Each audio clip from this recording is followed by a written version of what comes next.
The 10 dangerous foods RFK is in the process of banning. These things that we're going to talk about don't even remotely come close to being food. The amount of money, big corporations, big pharma, big food, the chemical companies, the amount of pushback that he's getting internally and externally is off the charts. Today we're going to talk about all the good things that he's doing, starting with number 1, getting rid of the food dyes. There's absolutely no benefit to having these toxic colorings in our foods. What's really interesting about the link of cancer is there's this thing called the Delaney Clause. This was something that was passed that prohibits food ingredients found to cause cancer in either humans or animals to not be put in our food supply. Of course, in 1996, there was another thing that was passed called the Food Quality and Protection Act, allowing these chemicals to be put back into the food supply. Thus, the many different things in our food supply that do cause cancer. Moving on to number 2, the SNAP program. This is the food stamp program. RFK is actively and aggressively working on getting rid of the junk from that program. In other words, not allowing you to use food stamps to buy soda with high fructose corn syrup. There's a lot of pushback on this, including the American Heart Association, funded by the junk food industry and big pharma. Just so happens their messaging aligns with those two very closely. In a recent debate involving this bill that they were supposed to be approving to not include junk foods in the SNAP program, guess who showed up? A representative from the American Heart Association pushing back on that. You have to realize that the taxpayers pay for the SNAP program. What is wrong with this picture? Well, you are paying for this problem 3 different times. You're paying for the raw material to be sold very cheaply, and then you're actually paying a second time, paying people to buy those exact products. And when they get a chronic disease, you pay a third time funding the Medicaid program. So I totally back up RFK for getting the junk out of the SNAP program. Number 3, titanium dioxide. They put in food to make the food look more pure or healthier in some way. In France, they banned it because they found it caused DNA damage. It has the ability to get into the brain. It's also considered a carcinogen. That's an ingredient that RFK is working on getting out of our food supply. Number 4, brominated vegetable oil. You have to realize it has nothing to do with actual vegetables. It's actually a flame retardant. Use it in soft drinks. That's right, soda. It's considered safe. It's also banned in Europe, Japan, and India. But of course, it's allowed in the US. Number 5, potassium bromate. RFK is also trying to get rid of this, especially with children's lunches. It allows the dough to be fluffy and has the right texture. It's also a possible carcinogen to humans. Also, as another side note, it's been banned in 30 countries except the US. Some people think that RFK has the ability in HHS to just press a ban button and ban it like that. No. And I'm even shocked how much he's getting done, because he's up against a lot of resistance. Number 6, high fructose corn syrup. Most people know this is really bad. High fructose corn syrup will definitely lead to liver damage, fatty liver, type 2 diabetes, heart disease. I know a lot of activists have been trying to get this banned or at least limited within the children's school system with not too much luck. High fructose corn syrup is one out of 4,000 different products that they extract from corn. It's been highly changed from the original corn. It's genetically modified, and we subsidize it, which means you as a taxpayer pay for a lot of it. Number 7, seed oils. An average person consumes 25 to 30% of all their calories being these seed oils.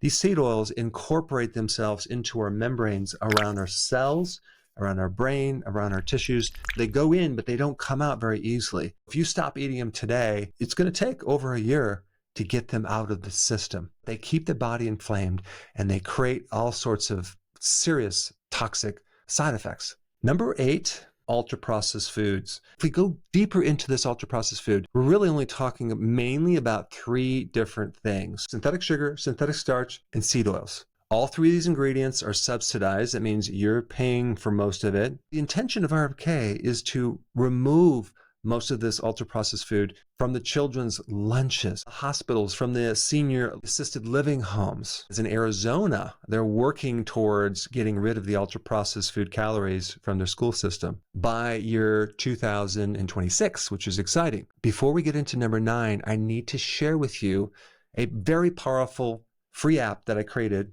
right here called Dr. Berg Junk Food Meter that allows you to quickly scan for these 3 ingredients in your pantry, refrigerator, or even at the grocery store. You can start really finding out how much of these 3 things are in your food. All you have to do is download it. It's free. Pull up a food, hover over the barcode, and start scanning. And it quickly scans and shows you how much starch, seed oil, and sugar. You can see in this one, there's 19 grams of sugar in this yogurt, crazy amounts, and there's some starch as well. Let's pick another food, Pop-Tart. Holy macro, look at, you have starch, 39 grams, got some seed oils in there, and you got sugar in there. You can see the junk food score at the top is a 10, which means it's really, really bad. It tells you what kind of ingredients that we're reading.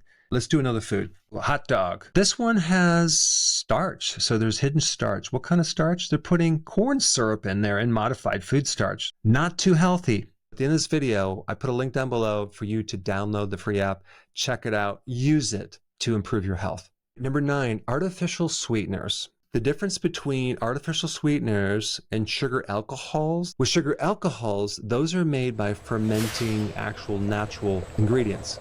Artificial sweeteners use chemicals like petroleum. They create a lot more damage, like altering your gut microbes. When you consume these artificial sweeteners, it is very addicting. Once you start, you can't stop, but it can cause cancer. Number 10, this is another thing that RFK is working on, which I'm really excited about, getting rid of this loophole, GRAS, generally recognized as safe. This FDA rule that was passed allows industry to do their own testing to regulate whether it's safe or not. What do you think the odds of a company to do safety studies on their own products are going to say, oh, no, it's not safe, we can't put it out? Well, I'm going to tell you right now, if you leave it up to the industry to determine if it's safe or not, it's always going to be safe. With no independent third-party credible safety studies, without even telling the FDA. I mean, think about it. Trans fats were considered to be safe.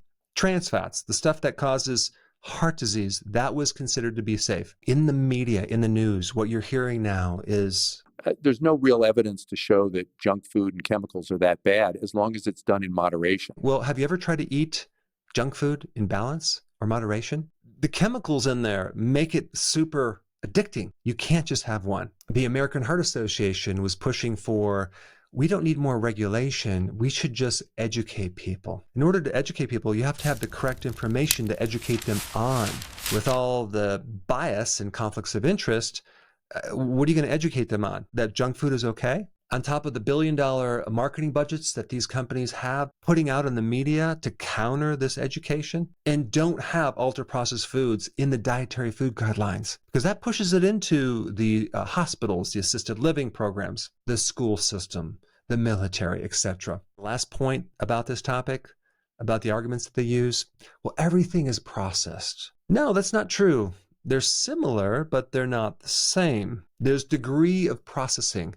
And when we're talking about ultra processed, just think about the word ultra. Ultra means extreme, way above minimal processing. I just got done talking about a lot of bad foods. I want to shift gears and talk about the top foods that you should be eating right now, that should be on your plate, that are nutrient dense, that are whole, that will make you super, super healthy. Please watch that video right now. I put the video right here.